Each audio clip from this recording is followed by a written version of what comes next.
पूछा है विनय। सवाल है कि कुछ भी करने में हमेशा एक डर बना रहता है कि कोई और मेरे विषय में क्या सोचेगा, कोई और मेरे विषय में क्या सोचेगा। ये डर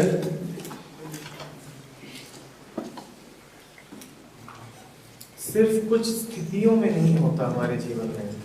सच तो ये है कि हमारा पूरा जीवन यही डर बन के रह गया है। एक एक कदम जो लिया जा रहा है, एक एक निर्णय,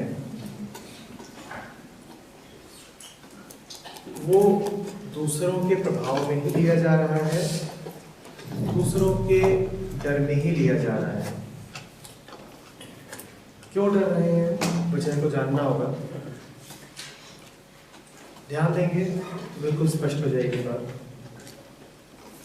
विनय,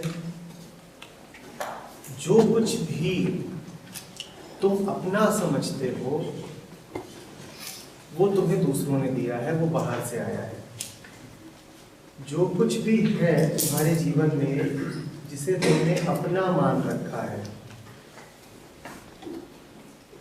आया वो दूसरों से है। और दूसरों से मेरा आशय सिर्फ व्यक्तियों से नहीं है, दूसरों से मेरा अर्थ है वो सब कुछ जो तुम नहीं हो।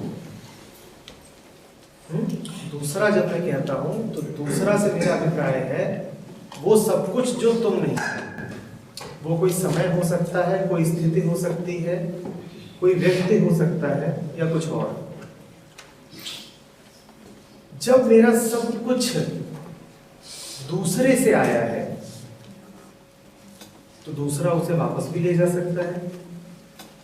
नतीजा डर। मन में कभी आश्वस्ति नहीं आती कि मैं सुरक्षित हूं।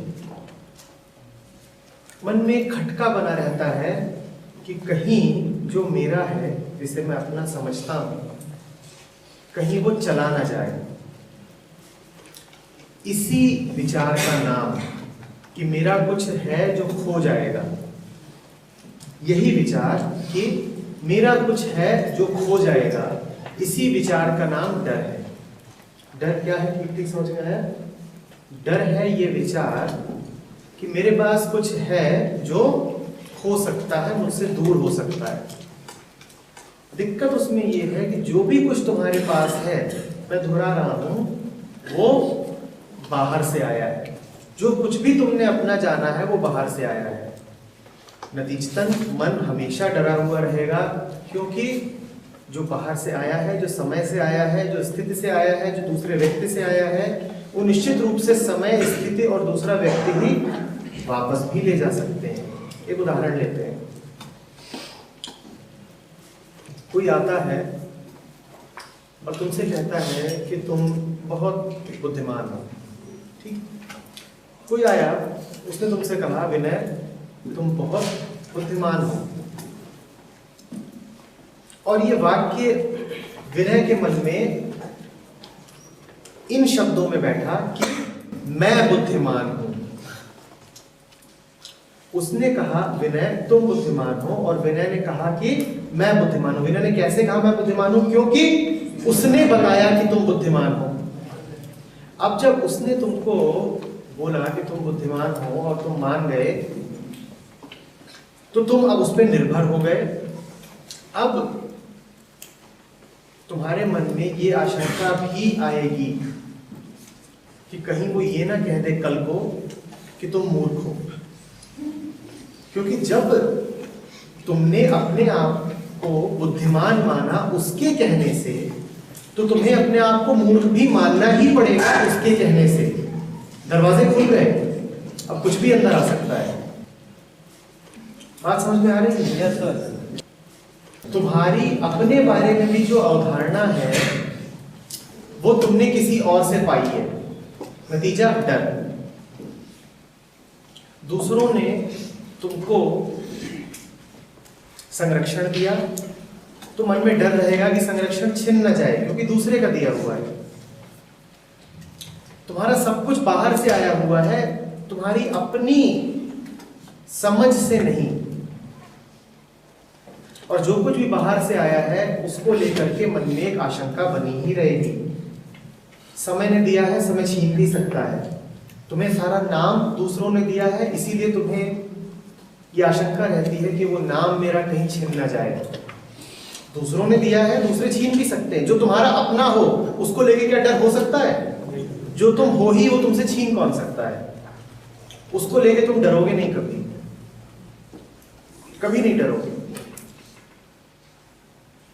तुम अक्सर डरते हो 4 लोगों के सामने कुछ बोलने में। क्या कभी एकांत में भी बोलने में डरे हो? नहीं। तुम 4 लोगों के सामने कुछ बोलने में डरते इसलिए हो क्योंकि तुम्हारी सारी रेपुटेशन, तुम्हारी सारी प्रसिद्धि, तुम्हारा पूरा नाम उन पर निर्भर करता है। उन्होंने तुम्हें दिया है तो तुम डरे हुए हो कि कहीं वो उसे वापस ना खींच लें। आज जिन्होंने तुम्हें नाम दिया है कल वही तुम्हें बदनाम ना कर दें।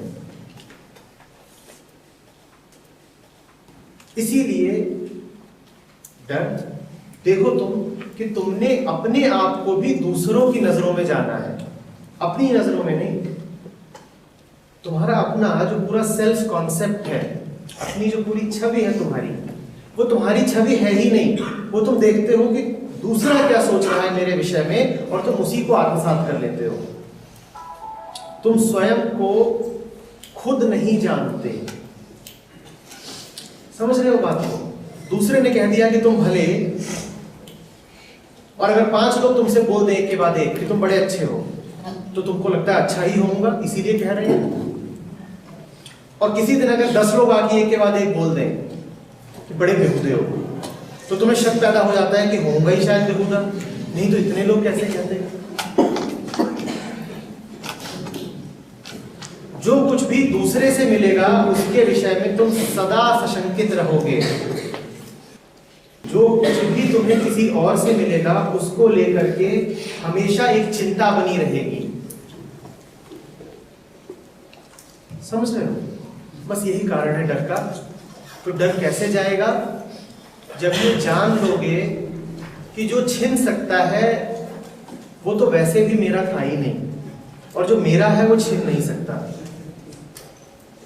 जब भी डर उठे तो उस डर को ध्यान से देखो और देखो कि डर के मूल में कोई ना कोई दूसरा बैठा हुआ है। जैसे ही इस डर को ध्यान से देख लोगे, इस डर को समझ लोगे, तुम पाओगे समझते ही ये डर गायब हो गया। बात आ रही है? डर से लड़ना नहीं है, डर को दबाना भी नहीं है, डर को समझ लेना है। और समझते ही तुम पाओगे कि फिजूल था, और फिर चला जाएगा, फिर कोई दिक्कत नहीं।